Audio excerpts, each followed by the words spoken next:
Hi, everybody. Welcome into another edition, the Lab Epstein Hitting Podcast, episode 128. Thanks for being with us today. Much thanks, as always, subscribing to the show, Apple, Google, Spotify, or wherever you get your podcasts, and on YouTube, the Lab Epstein Hitting Podcast YouTube page. Let me bring in professional evaluator, successful business owner, former coach, friend, and co-host, the guy I can't do this without, and the person I'll be talking about today, our topic at hand, episode 128, hitting with runners in scoring position, Jake Epstein. Been up for a while there, son. It was an early morning in Denver this morning. By the way, do you know what's trending on Twitter today? I hate No. Twitter. You really want to know, or do you want me to? We're No, I recording do this on want to know. Okay, we're recording this on a Saturday morning, and for those who missed last week's episode, go back and listen towards the end. But trending on Twitter this morning, Does that have to do with hashtag documents? no, Oh, hashtag add ass to everything. add ass? Yes, add ass to everything. Hashtag add ass to Oh, everything. that's about By right the for you. Follow us on Twitter at Jim Tara and at Epstein Hitting in both Twitter and Instagram, in fact. So, hitting with runners in scoring position, talking about that today. That's our main topic. What's the broad message, though? Let's just kind of break this thing open, crack this puppy open. Yeah, Hitting with runners in scoring position, the main message that we're going to try to get across today. relaxation. Mhm. Really Breathing. is. It's breathing. It's a more stressful environment. It's why some hitters do really well in that situation and some don't, even though they are good hitters. We see this at the college level a lot when players get into scoring position and a team hasn't been scoring runs as of late. All of a sudden it's magnified. Oh my gosh, I have to get a hit here. Even if that player's 2 for 2 on the day, they're feeling way too much stress to get that runner in. So a lot of it doesn't have to do with prep. I mean, some of it is definitely, how we practice, but it's maybe how we practice under stress. And some players are really good in those situations and some players aren't and have to work on it. But players, it's a little bit different now the last couple years, but you got paid with RBIs. You got paid with production. If you drove runs in, you were one of those guys, you got paid whether you hit 220 or 320. And there were a lot of guys that had a lot of, I always use the story with, Tony Gwynn and Juan Gonzalez. And Juan Gonzalez was making, I think, twice as much as Gwynn was. I don't know what year this was, maybe the late 90s, early, yeah, it had to be in the 90s. And Gwynn was all upset that, he was making money, and it was because he was driving in 140 runs a year. And that's big. That's a lot of runs versus somebody that's driving in 70. So RBIs, you want to celebrate them. That's what wins ball games. How we get them in. Maybe we get them in. Maybe it's a run around third and we push bunt. Something like that. That could be huge. Maybe it's a sac fly. Maybe it's we had an error and then the runner went to second on a pass ball and then the next person moved him over and then the next person hit a weak fly ball. We didn't even get a hit that inning, but we scored Yeah. a run, and that's big for momentum and that's big for team concept. And we're not always going to have a 3-run home run, so we have to be able to manufacture stuff when needed, late in games. Yeah, so we're going to discuss everything as it pertains to hitting with runners in scoring position today, game planning and the approach, what to do when you're on deck. So we'll discuss all of that. Did you see the I think it was a meme or I don't know, it was a statistic online. Albert Pujols Yeah, ran around the I did. bases 5 hours in his life, the amount of home runs that he hit. Did you see that? Might have been the most ridiculous number I've ever seen in my life. I know. I'm Yeah, breaking down everything now. right. But no, you're Every right. single 5 statistic. hours he spent trotting around the bases Yeah. in his career. That's just incredible. It only takes 25. What does it take to get around the bases? 30 seconds, a home run. It depends on how slow you go or how Yeah. fast you go. Who was the Right. guy? There was one player who went like extremely fast around the bases, like in the Yeah, 90s. I He would know. like sprint. Do you know who I'm talking about? Yeah, and he used to try to like break his record every time he Yeah. hit a home run. I thought he was with the Reds, but I don't know who it was. I remember Mike Lieberthal for the Phillies. Every time he would hit a home run or hit any ball, he would sprint out of the box. Even if it was a no doubt home run going 350 feet, he would still Yeah, sprint out of the box. And it yeah, kind of always annoyed me a little bit about him. yeah. Whatever happened to Mike Lieberthal? Albert Pujols, by the way, we're doing a mechanical breakdown series on him, a gold edition later on this year. So stay tight, stay tuned for that. Mhm. Stick with us. We've done a Tony Gwynn one. You brought him up. So go back in the archives, listen to that, and watch on YouTube, the Lab Epstein Hitting Podcast YouTube page. Jerry Weinstein, speaking of which, speaking of previous episodes, I tweeted this earlier in the week. And we do have a listener question today that was sent to me via my Instagram. So we will get to that. I want to pull up Jerry's tweet here, though. It's very relevant to what we pretty much talk about every week. Did I say relevant? You did. I just thought you Why liked the don't you movie. correct me? Relevant. Excuse me. It's I'm a freezing. It's professional. You 48 just let it degrees go, today. man. It's 48 degrees in Tampa, Florida. I'm cold. I'm not used to these conditions. So Jerry tweeted this a couple of days ago, last week, Thursday, Friday, I'm not sure. He said, this is with Jerry Weinstein. Again, if you missed it, Jerry Weinstein was on our podcast as a guest co-host last year in 2022. I don't remember which episode, but it was a lot of fun talking with him. So go back in the archives and listen to that episode. But he said, simple, I want to get your thoughts on this. Simple teaching progression, start slow, perfect the movement, add speed, and add complexity. True. Yeah, That's it.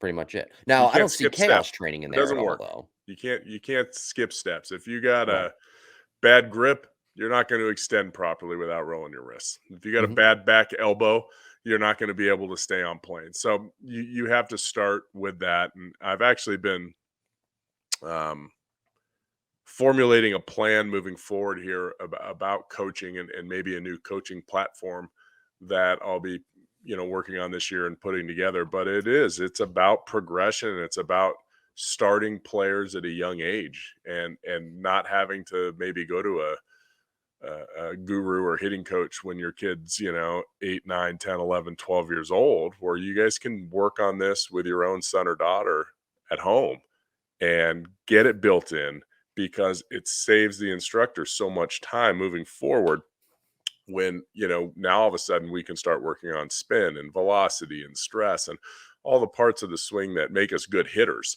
rather than just mechanics. So and it just works. Like my online academy, people are like, Jake, my kid's only 8, what do you do? I'm like, yeah, absolutely, we will work together, me and the dad or me and the mom, we will work together to build this foundation. So a year or two later, we're not worried about the front leg or where the stride's going or where the weight's going in the load.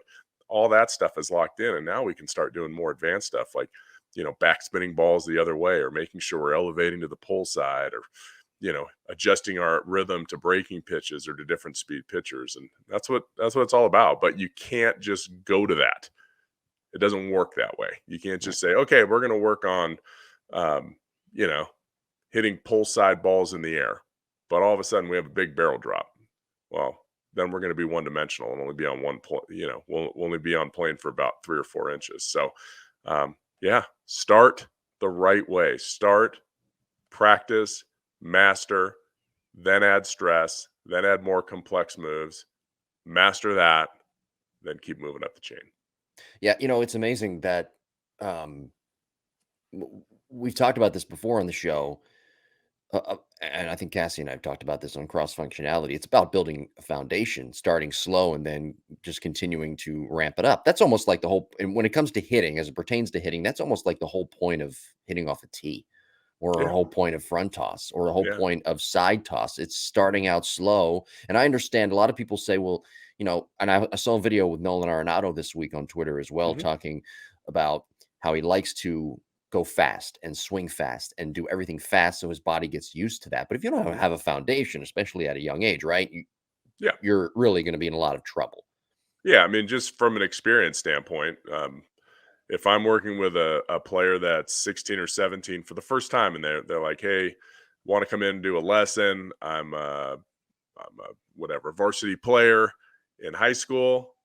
Okay, like I know that player. I can start 2/3 of the way down my process. I may have to adjust a stride and adjust rhythm, but I'm not going to have to worry about his grip. I'm not going to have to worry about him stepping out. I'm going to have to worry about bat drag. I'm not going to have to worry about casting, because if the kid still did that, he wouldn't be playing baseball anymore.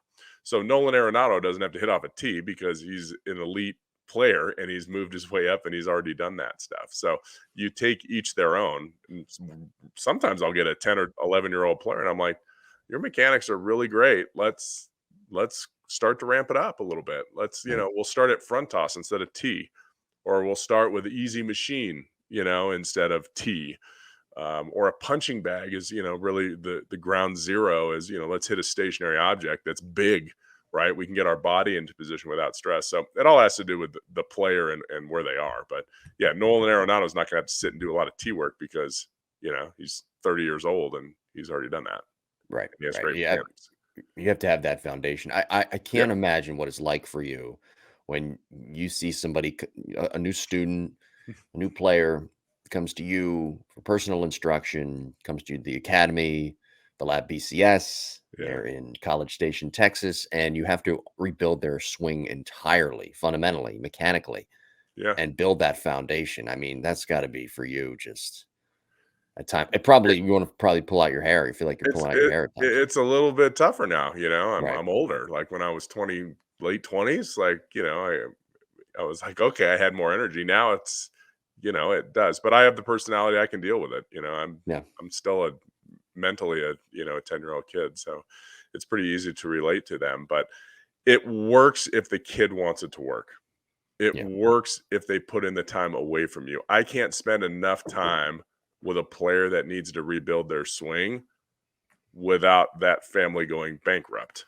Okay, so that doesn't work. If if you have to work on your own, but you have to have a process to work on your own. You have to have somebody. I'm big brother, looking through the app, making sure they're doing their homework correctly. You have to have that in order to make changes. Otherwise, you're just doing the same thing over and over again. And then, as an instructor, I usually, I'll cut ties and say, okay, maybe we should try this in a couple more years. I don't think, he or she is ready for it because we're not putting in the time in the side work, and it doesn't do us any good to do, a 45-minute lesson, an hour lesson, where the first 2/3 of that lesson we're recapping everything that we did, 2 months ago. We got to hit the ground running when that lesson starts, and that begins with players doing their side work. Yeah. So I mean, there's that myth out there that these instructors put on social media. Hey, I'll fix your swing. I'll fix your swing. Nobody's going to fix your swing. You're the one who's going to fix your swing. You're the one who's going to get better as a player. You're the one who has to do the homework and do the side work. The coach can only guide you, right? Yeah, and if Mm. if you're an instructor and that's how you think, then you're doing it for the wrong reasons. You're doing it Yeah. for yourself because you want the satisfaction of changing someone's swing. Where as that's not why we coach. Yeah. We coach to help people, and the gratitude we receive from that. Wow, I got 2 hits. I had a player I've been working with since last summer, and we've worked really hard. And he's an undersized high school kid. He's young. He's like a young and he's undersized freshman, and he's made such amazing strides. And he works so hard at home. That's why we do it, because he made his high school team, and he really shouldn't have, because he's like the size of a seventh grader, Yeah. but he's scrappy, and we figured out, look, this is where you have to hit the ball based on how hard you hit it. This has to be our approach with pitches. It doesn't do you any good to turn and launch balls at 30 degrees. They're going to get caught. It's going to be right at an outfielder. So let's stay right in here. And the kid has absolutely done it, and he's going to grow, right? He's going to get bigger. He's going to get stronger. But a lot of times those kids get passed up because I have seventh graders that I work with now that are more mature than some of the high school guys. They're big and strong, and those guys are going to get first shot, right? They don't have to ever worry about that. But the kid that has to work and work and work until he grows at, maybe age 16 instead of age 14, if we can keep them in the game, they're going to be great when they get to that age. So that's why we do it. We do it for the phone calls and the texts and the emails that say, hey, thanks for this. It really, really changed my high school life, or whatever it was. Not that I'm, everyone's going to be a big leaguer, because they're not. I'm smiling because there are some people out there that do this just so they can put on their social media the new job that they got and say how thankful they are. That's Yes, the thank you. that's the only reason that some of these people coach, Yeah. No, unfortunately. it's become, but that's our society now, isn't it? I know. I want to see myself somewhere. Hashtag add ass to everything. And I did click on it to see what it's all about. It's nothing. It's just It's just a hole of A nothingness. whole of it's just a trend. Somebody It's started it, ridiculous. right? Follow us on social media, by the way, at Jim Tara, at Epstein Hitting. This week, we did talk, Cassie Riley Bosha and I, on cross functionality about implicit and explicit coaching tactics. So subscribe to that podcast as well, hosted by myself. Cassie joins me every Wednesday.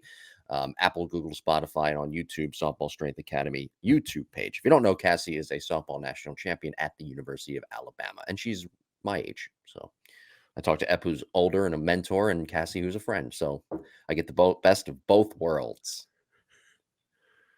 This will be the last podcast that Jim and Jake did. Um, All right, you said mentor. Okay, I'll give you that one. what's wrong with What's wrong with that? Mentor, older and wiser. I I feel didn't. like I have to I put a didn't say that wizard much hat old. on I didn't this say one. how much older. I just said older. Right?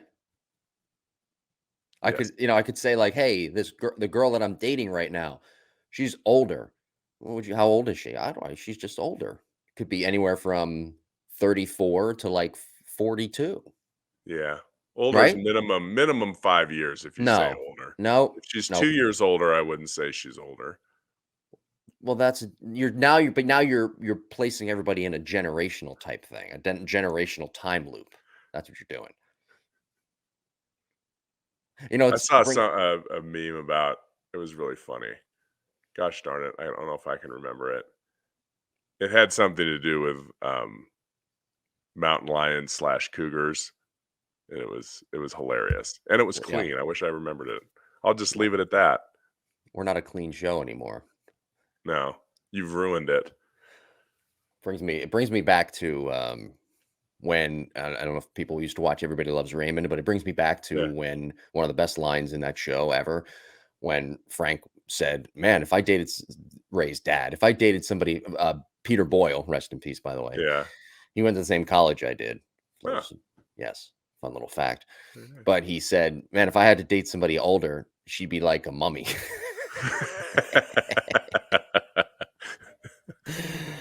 All right, we got a listener question here sent to us, not via Jimbo Podcast 21, although you can email us your questions and comments and whatnot. But AD number 5, who has reached out to me before on Instagram, he's asked some good questions in the past. And AD number 5 writes, or he's at Hit Squad 005. I'm not sure. AD number 5, though, on Instagram. He tweeted this to me. Or not tweeted, Instagrammed me, DM'd me, whatever. He said, "Hi, Jim. I hope you're doing well. I was listening to the podcast this week, and Jake was talking about measuring launch quickness on the blast sensor. Is he referring to time of contact? If not, how is launch quickness different than time to contact?" Thank you, AD, for that question. That's a really good question. Yeah, I mean, it it's somewhat the same. So launch quickness has to do with really not casting. If we cast and then our barrel moves away from our body, we're going to be slower to the ball. So it's pretty much measured as time to contact. Launch quickness is kind of a term that there are some internet hitting guys, hitting gurus that want to get that bat going really quick and really early, which is never a bad thing.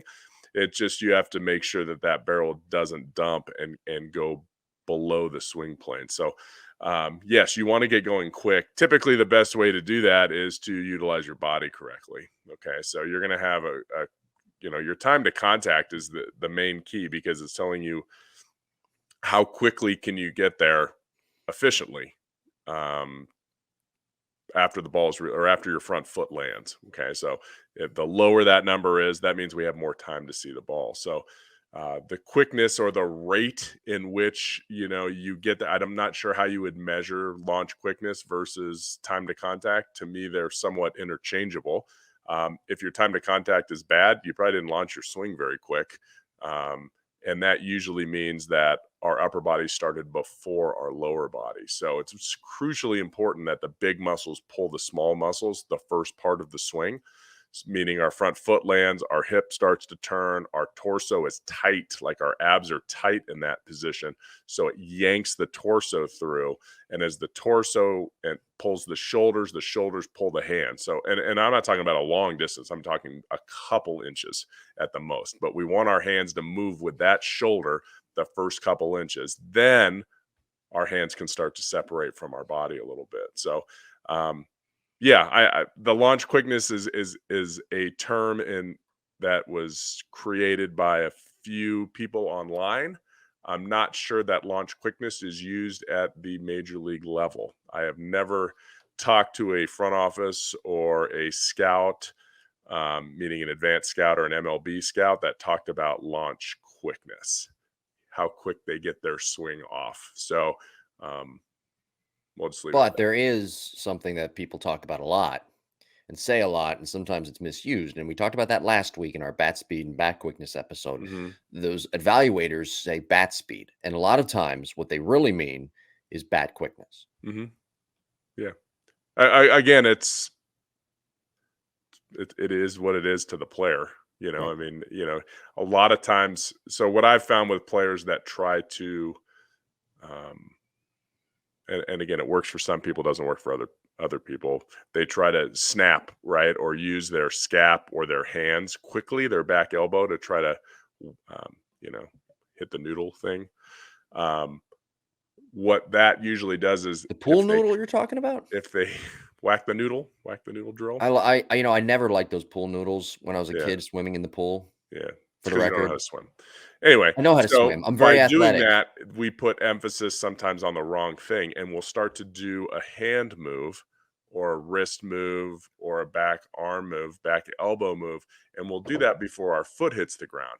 And if that's the case, it's totally detrimental to the swing. Now, if you do that move and it's not a bad move. Like if you snap your right hand or your top hand and your right shoulder, if you do it at the right time, it's a fantastic move. Okay, so it's like anything else. You have to have a trained eye and you have to see when it's happening. Is it happening during the load before the front foot lands? Like, is it happening a frame before the front foot lands? That's a killer. We're not going to be able to adjust the swing. Can we do it after that front foot lands and be really quick with that move and efficient and make sure we don't dump the barrel under the pitch plane too much? Then it's a great move. So it's always in the hands of the person that's teaching and monitoring. And that's why Right. video analysis is such a game changer. Is we can see it might look good. I was doing lessons yesterday and I'm like, that's a really good looking swing. I'm using the hit tracks. I have a instant video feed coming. So after they hit it, 2 seconds later, it pops up on the giant screen and I can just kind of peek at it and make sure I'm seeing things that I want to see. And I'm like, that looks really good. And it's already in slow motion. It's not stopped, but it's in slow motion. But then I was like, I better take a peek at that. And I go in there and all of a sudden I see that player's top hand. He was a left-handed player. His left hand, his left elbow, and his left shoulder were starting to come down and through before his front toe even touched the ground, let alone his front heel. And I'm like, okay, he's leaving probably 4 miles an hour of exit velocity on the table, maybe 2 miles an hour of bat speed on the table because he's not doing that. So again, the moves were good, but the moves were at the wrong time. Mhm. And that's what we have to be careful of. I don't know if I answered the question at all, but there was good information in that response. Would you like me to ask it one more time? No, the All right. listeners already fell asleep. Um, I'm sorry. People can see it on the Of course they YouTube didn't side. fall asleep, Jim. You're supposed to say, "No, they didn't fall asleep." That was gold right there. Yeah, yeah. Fool's You're not. gold. You get very ornery when you have to get up really, really, really, really early, like 4:30 in the morning. Like I can do it because I do it at times to go work out on Yeah. weekdays. But this dog for you, man, you gotta come on. Let's 5, I'm go. good with 5. 4:30 though. You got to 4:30 if get the I dog in control. You can't have the dog be shitting at 4:30 in the morning. You got to no. teach it. First time. Well, not the I first was time. I was laughing, not laughing, but chuckling during that. People on the YouTube side can probably see that because I was thinking of the pool noodle, and I was thinking of the time where my sister, when we were in the pool together when we were kids, she would put water fill up the pool noodle with water with one side of the hole, and then spit it out the other side of the hole, and she would squirt me with it, right?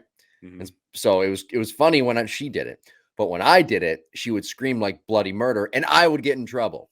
Yeah, nobody liked you, Jim. It just brings me back to my little memory from my childhood and what my sister, like when we're at the beach. She used to splash me first. I would splash her back, and she would scream bloody murder in the wall. I'm like, "What? Are you kidding me?" And I would get yelled at. So thanks for bringing up the pool noodle. Appreciate it. Jim, you should probably see somebody about this. I don't think so. I think that it would be good for you to talk to a It's professional. just funny. That's And all. and don't get me wrong, people, the pool noodle has its purposes. I'm a big fan of the pool noodle slid over a small I'm piece not. of PVC pipe to make sure that we don't get long with our swing. So I use that in different spots. Sometimes when the follow through, if a player collapses their arm at a follow through, I'll use it there. Sometimes I'll use it behind home plate so that a player has to stay tight with their turn initially to make sure they're efficient. So the pool noodle is not a bad thing, even though Jim has I hate that piece of night shit. terrors about them. It's just it really doesn't serve a purpose in the pool. It really doesn't. If you want to float on something, get like a pool chair or something. True. I like the pool chair. Holds a drink. Um. So, thanks for that question, AD. And if Where's anybody AD hasn't, from? I don't know. Does it say? Come on, people, say where you're from. This is exciting. Let me hold on. Just because I have a new online player from California that plays Yeah. college ball, and his Uh first name starts with an A, but his last name does not start with a D. And I know he huh. listens to the podcast, so I like to know if those are the same people. So AD in his biography or Yeah. whatever under his name says he's a baseball addict. It's cool. Okay. That's what AD stands for. How do you figure? Addict. Well, it A would be D it I would C. be it would be BA. It wouldn't be. Yeah, I don't know. He has a profile picture of the Yankees though. The Right Yankees. on. So maybe he's a Yankee fan. Maybe he's I would say that most baseball addicts are from the Northeast. yeah. I would say per capita, they're real Think so? fans. There's no real fans on the West Coast. I'm calling I don't out know all about you that. West Coast people. They're like, "Oh, the Dodgers are on tonight. I'll show up in the 4th inning and watch the game and then leave in the Right. 7th inning because traffic's going to be bad." Right. We're in New York, man. They know everybody's stats. I have a lot of family back east, like my dad's side, and so they fire me up. They send me stuff all the time. Like every day, there's something about the Yankees or the Mets or Rob Manfred. Did they listen to They're the in it. show, the What podcast here? what's that? Did they listen to this great production we put on every week? Of course they do. Okay. It's funny. My mom was talking to one of her nephews, my cousins, recently Yeah. over the Christmas holiday, and they're in college. And they asked her, they said, "What podcasts do you listen to?" And they exchanged podcasts. Mhm. The lab and cross functionality were not in that group. That's I asked my bull. mom about that, and she said, "Well, and then she just changed the subject." So, You gotta kinda be in the game to enjoy us. I mean, we're sparkling personalities for sure, but if you don't play baseball or softball or have a kid that plays baseball or softball or coaches baseball and softball, then you're probably not gonna put this one on your list. and, I got to tell you though, speaking of listenership, I can't. You're right though. You're right, and to an extent, I can't tell you how many people or women have said, "Oh, I saw your thing on Instagram or saw a clip of it, and I listened to it, and you guys sound good, but I don't know what you're talking about." I'm like, yeah, it's okay. I would say most of the female audience likely doesn't listen. They look at So, the younger girls are in there for Jim. so we're having a great show today. It's very cold in Tampa. Hopefully, it's not this cold for the Monday night game. Bucks and the Cowboys. You working that game? Could be Brady's. I'm not. It could be Brady's final game though. I know. Yeah. Unless they trade him for Russell Wilson. So, listenership. We good news. Our demographic now is 25 to 38. That's our top demographic. So our Oh, listenership is getting younger, which is great yeah. because it used to be the It's spread out. I'm not going to get into these specifics because it's boring over an actual podcast. Yeah. But it used to be in the beginning, our biggest group listening was 45 plus. Now Mhm. our biggest group, it has spiked to 25 to 38. Nice. Yeah. So we've A got some lot of that young is listeners. players and then parents of younger kids. That's There you go. And maybe some women who don't know what we're talking about but listen anyway. right. All right. Let's get into today's topic, hitting with runners in scoring position. Episode 128. Subscribe, Apple, Google, Spotify, or on YouTube, the Lab Epstein Hitting Podcast YouTube page. And by the way, jimbopodcast21@gmail.com is probably the best way to reach us if you want to get a question on our show. Game planning. This is something I thought about this morning preparing for the show. I was wondering, with you being a former coach and coached at many different levels, how did you go about game planning for runners and when you're putting together your offensive game plan? Game planning for runners, hitting with runners in scoring position, getting your hitters prepared for that. It's kind of like when offensive coordinators in football go about planning their goal to go situation, right? First and goal, second and goal, inside the red zone. It's kind of like that with hitting with runners in scoring position. How did you go about game planning that as a coach? Well, it starts with your lineup and knowing who's hitting the ball well, who's seeing the ball well, who feels good, um, who's in a good place mentally. Maybe finals are happening and there's more stress on some players and less stress on some players.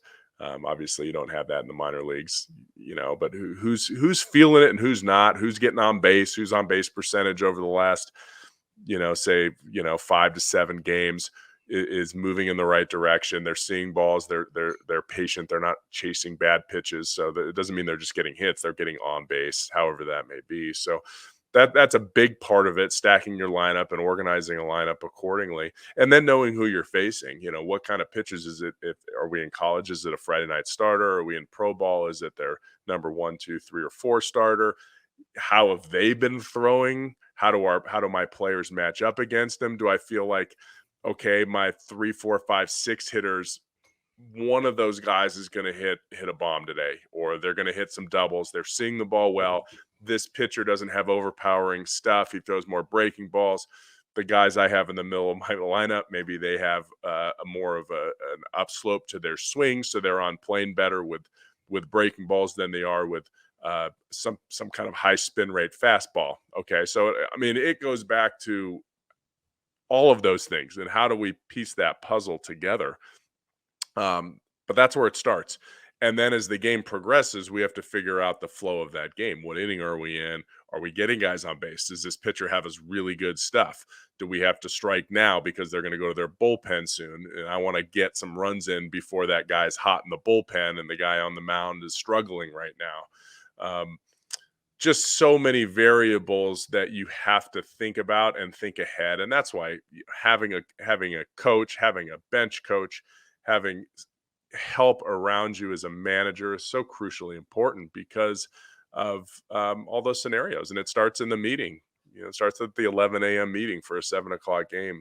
How are we going to position ourselves to win this game? Is this going to be a game we're going to slug it out? Is this going to be a game that's going to be tight? We have an idea based on the starting pitching. Not everybody's going to have their stuff that day, but if it's Verlander against DeGrom, we might have kind of a different approach of what we're going to do versus, 2 number 5 starters, or a guy coming off a rehab assignment that hasn't thrown a lot of innings yet and might only throw two or three out there. So communication's very important. And then, hey, I always love, we always talk about Reggie because of the history my dad has with Reggie and, the fact they were teammates and then, had a little scuffle back in the day. But, Let the record show your Reggie's, dad won that fight, right? my dad won every, he was a mean dude. Yeah, big Still is a hammer. mean. No, he's not mean anymore. We had lunch the other day. He's, finally, once he turned 79, all of a sudden he chilled out. It just took Yeah. him that long. Yeah. But, Reggie would get in the box, and what did he say? He says, "I'm in scoring position." There's runners in scoring position when I step into the box, even when there's nobody on base, and that's the mindset you have to have. So, we talk about runners in scoring position, but you know what? Runner on first base, I can drive that runner in with a double. Right. Okay, I'm trying to hit the ball hard. So, is there okay, so that yeah. brings me to my next question about approach. What proper broad range type approach should a hitter take when they're hitting with runners in scoring position? Okay, so it depends on is it a runner on third? Is it a runner Mhm. on third? Is there nobody out and the infield is in? Okay, so now my approach changes. Okay, I got to get the ball in the air. Okay, I got to get a ball in the air. The infield's in. Runner on third, the middle is back. Third base is in, first base is in. All I'm trying to do is hit a ball up the middle, hit a ground ball up the middle. The shortstop or second baseman, or it gets through. I'm going to get that run in. Okay. Um, the other scenario would be okay, runners on um, first and third Yeah. with one out, and I got to get that runner in. Okay. So the easy way to get that runner is a push bunt to first. Okay, that's going to probably move a runner to second base and get a run in, and we sacrifice an out. So runner on, if it's Degrom versus Verlander, first and third, nobody out. I may push bunt something that moves a runner up to second base. That gets a run in. I got one out. Okay, Sure. if it's early in the game, obviously first and third, Degrom and Verlander are not throwing. I'm playing for a big inning. Okay, Mhm. so now I want that hitter to not hit into a double play. So that is my goal as a hitter. Do not hit into a double play first and third with zero outs. Okay. So I'm trying to get under a ball. I'm trying to hit something deep into the outfield. If it finds a gap, great. I score 2 runs. If it's a sac fly, awesome. I get a runner in from third. But the worst thing I can do is hit a ground ball. So now how do we prepare those players? So day one, when I went to Mizzou, that was the big thing that I wanted to work on. Okay. We were trying to flatten out swings because everybody was dumping, but it was situational stuff. And I wanted my players to be as smart as a coach that's been coaching for 25 years. Okay, what would you do in this situation? I don't want to have to tell you. Our head coach doesn't want to have to tell you. You need to know. You need to be your own coach out there and understand the game and understand the situation. So that was a big thing for me is, teaching and getting players to understand so that we're not micromanaging them on the field. Now, obviously tight ball games, we're not going to leave that to a 19-year-old kid unless it's Right. Stetson Bennett and he's 25 and he's your shortstop. Then he probably has the experience to do it. But for the most That part, shit really grinds my gears. He's 25 fucking years old playing that's against why I brought 19-year-olds. it up, Jim, because we were talking about it off air. All I knew right. I'd find I a get spot his to throw story. it It's in. great, but now he's 25. All right. Fucking Brandon Whedon 2.0. The I'm Browns sure should there's draft him as their a next few of franchise those in, quarterback. in college baseball, would be my guess. Would be a couple guys at about 24. I mean, the dudes would have been drafted already, but there's probably grad guys out there that are awesome. You know, 25? At 25, though? Yeah, probably not 25. I'm not sure how that works Jesus. without a mission trip. I get it if you went on a mission trip, but I think he I started still don't get it. Even if you went college on, football at 19, right? He went to a junior college. Okay, so back I to don't the care. task You know at what? hand. I don't care if you're 20. I don't care if you were doing a mission trip with St. Mary's School of the Deaf and the Blind. It doesn't matter. You're 25. You shouldn't be playing college football. Go ahead. Jeez. Okay. Sorry, Jim. I didn't mean to bring it. I'm just saying they're making a big Man, deal of this kid. It's great, I but just he's thought it was a 25. sly little move to throw him in there. So anyway, knowing the situation, that's the big thing. And like I said, if there's a runner on first, this is probably my favorite one. If there's a Mhm. runner on first and there's 2 outs, drive that runner in. Okay. Look for something early in the count to absolutely destroy a ball. Barrel a ball into the gap, hit a double. I'm not saying hit a ball over the fence. You don't have to try to yak it out of the park, but hit a double with that runner on. And likewise, nobody on. Okay. 2 outs, hit a double, hit something hard, have that approach, get into scoring position with 2 outs.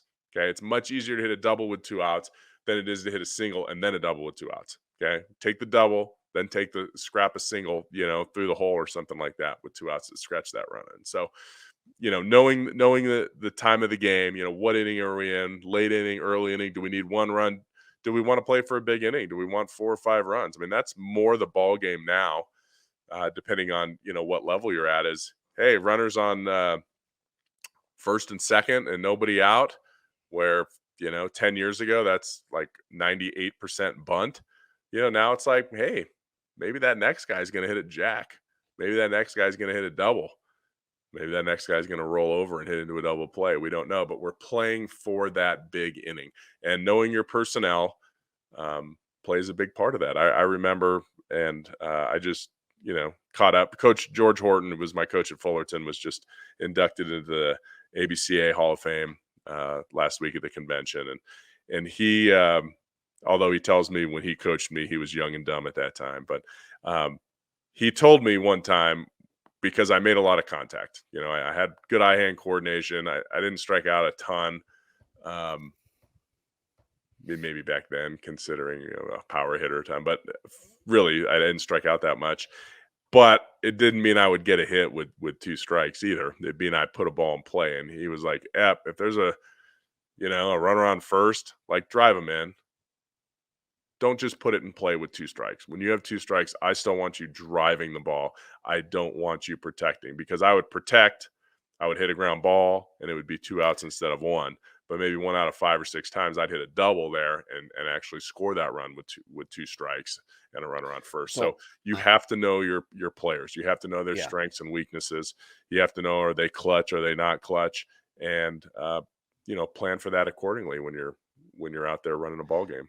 I'm glad you brought up the 2 strikes thing because we talked about this before on previous episodes. When hitting with runners in scoring position, say runners at second and third, bases loaded, runner at third base, 3 balls, 2 strikes, and you take a borderline pitch that could go either way, that's okay to do. Any Mhm. other time, though, you're protecting. But if it's 3 balls, 2 strikes as a hitter, and you take that borderline pitch and it's strike three, okay. And that's also Mhm. part of doing your homework, knowing the umpire in his zone, watching the game, seeing the trends, seeing what's going on throughout the game as it pertains to the umpire.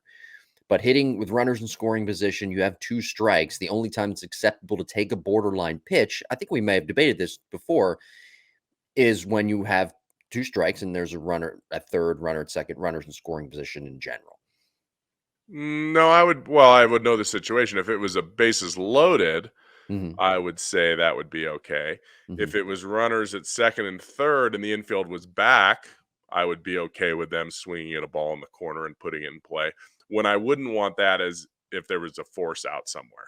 If Okay, there so it was has to be a situational type has to be again. Yeah, situational, and yeah, you force learn and play, but you or if understand the we're cheating. situation. But yes, if it's runners at bases loaded or runners, first and second, Hmm. and the guy throws a slider low and away, and it's borderline, you may want to take that pitch because you're not going to hit it hard, Right. right? You're not going to hit hard. Now, if my approach is I'm going to look for ball, 5, 6, 6.5, I'm looking on the outer corner of the plate. That's what I'm protecting, and somebody throws a borderline pitch at ball 6.5, 7, if I'm cheating that way, Right. I'm going to hit it.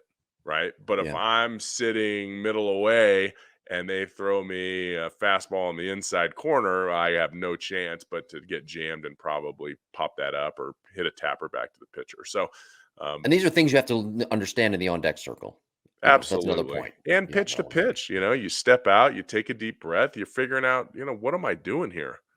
Right? We're Yeah. clearing our brain. Okay, what was that pitch? He just buzzed me.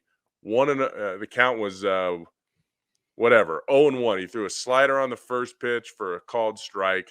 The second pitch brushed me back under my chin. Okay, I'm going to regroup. Hmm. I don't think he's going to throw me another fastball. I took the breaking ball. He knows I'm sitting fastball.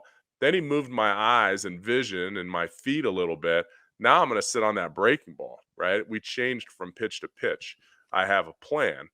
Then when obviously I didn't have 2 strikes, the count's 1-1. Most people 1-1 aren't going to sit on a breaking ball, but that's what you're going to get in that situation. So you Right. have to constantly be adjusting um, each at bat, right? And Right. then sometimes, gosh, I heard Bregman the other day giving a hitting talk, and he was in a suit. It was great. I don't know if you saw that on Twitter or Instagram. And he was like, I'm looking for one pitch in one location. Yeah.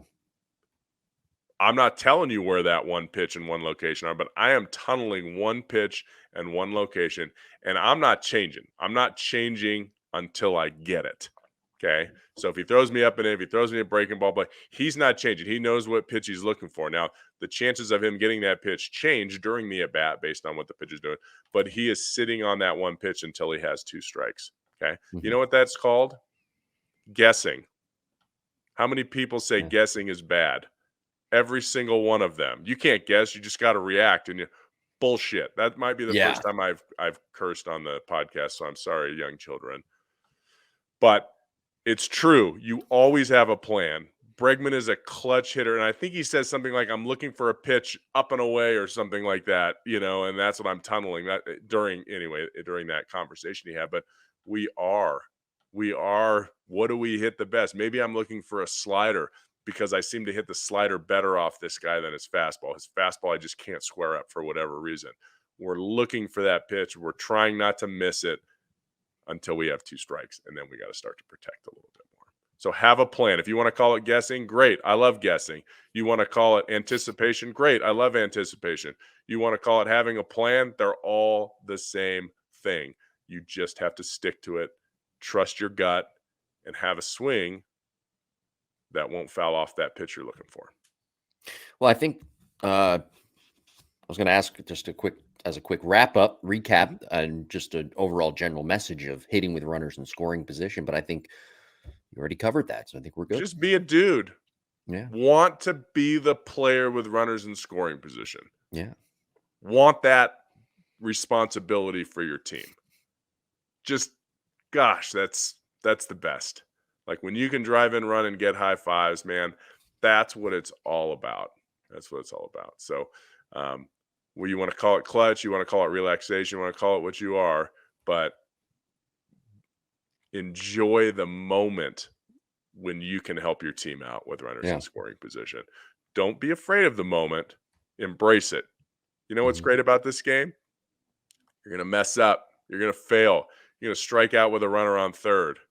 Guess what? You got another at bat coming. Okay. So focus on the enjoyment that'll bring you and your teammates when you drive that run in. Well said, sir. Thanks, Jim. Well said. Great episode this week. Was a good Episode, episode, Stetson Bennett. yeah, I think so. National champ 2 times.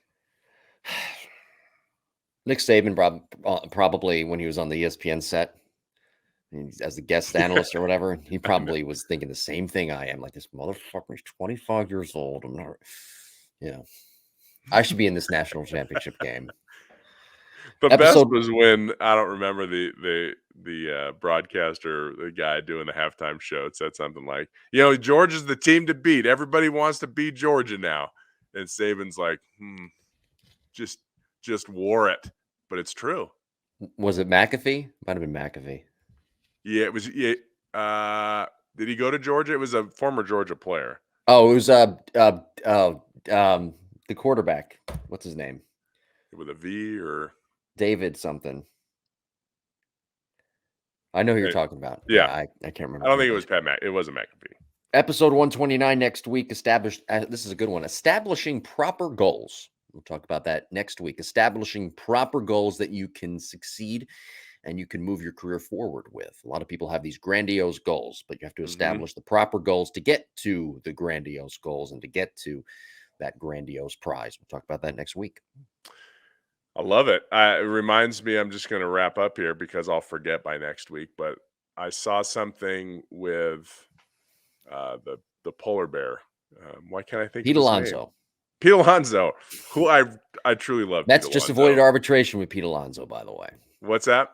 The Mets just avoided arbitration with Mr. Alonso. I like him as a person. I like him as a player. I just, he seems like a good guy.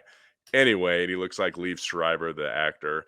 But he said something when he was in high school. He had to write a paper about what he wanted to be or what he wanted to do and the process that it would take him to get there. And he said he wrote a great paper on it. It was, he wanted to be a professional baseball player and he had to dedicate this much time and he had to make sure his grades were up so that he could go to a good university, or maybe it was in college. It may have been at Florida. Actually, I think it was, he wrote the paper at Florida. I got to stay eligible. I got to do this and work this. And he said it was a really good paper and he got like an F on it or a D. And the notes were, this isn't a realistic goal. That's what his professor said. It wasn't a realistic goal. Well written, but not a realistic goal. Who's to say your goals are they're your goals. Right. You can do whatever you want to do. You might fail at it, but it's still your goal. And look, he said that fired him up. Like, he still thinks about that grade on that test and those notes, like, at least a few times a year. It was a Yeah. really cool feed. Yeah. All So right. Well, set your goals, and then we'll figure out the way to attain them. What's the right process for that? and we'll talk about that next week, episode 129. Thank you for joining us today. Any questions, email us jimbopodcast21@gmail.com. And we'll talk to you next week.